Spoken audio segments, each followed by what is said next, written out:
8 Eyes, Taxan, 1989.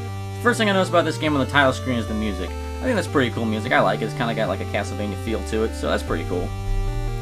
When you first start the game, you get to pick which country you want to start in.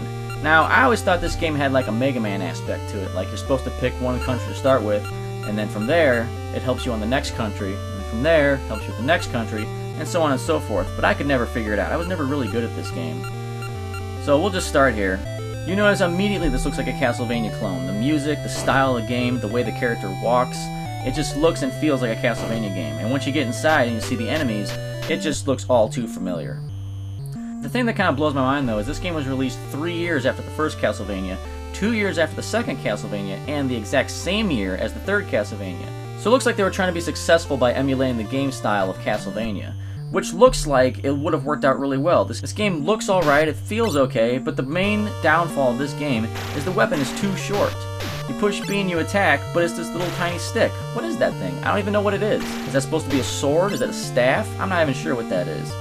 But that is the deadly downfall of this game, is the weapon you have is completely inefficient. You have to get way too close to your enemies to hit them, and by then, you're getting your ass handed to you anyway.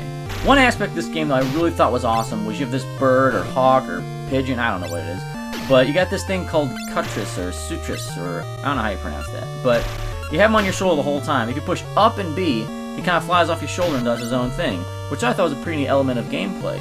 So once he's off your shoulder, if you push down and B while he's in flight, he kind of dives toward enemies at this 45-degree angle. So it's kind of an extra element of attack you have, but still it's pretty inefficient. While he's flying, if you push up and B again, he re-perches onto your shoulder. So it's just kind of like having an extra sub-item almost. So the crosses give you health and power your sub-weapon. And the sub-weapons in this game are just out of control. There's a gun, Molotov cocktail, those are certainly not Castlevania items. The way you use the sub-item in this game is much like Castlevania 2, but since you use up and B in this game for the bird, in this game you push up and A to use your sub-weapon. I remember I rented this game a lot as a kid, because I just remember it looked like a cool game, it looked great, I remember I never got far, but every time I went to go rent a game, I'd think about that one and think, you know, the game looked great, it looks like it had a lot of potential, maybe I was just doing something wrong, let's try it again. And sure enough, every time, I sucked at it. Still do. Can't get through one country in this game. So, the game seems to have a lot of potential. The character looks interesting, the atmosphere is really cool and dark, I like that. The one huge downfall is the weapon is too short. If it had a distance weapon like the whip from Castlevania, this game might have been a one-hit classic. But it's got too many flaws to really enjoy playing, so I'm just going to give it a 5 out of 10.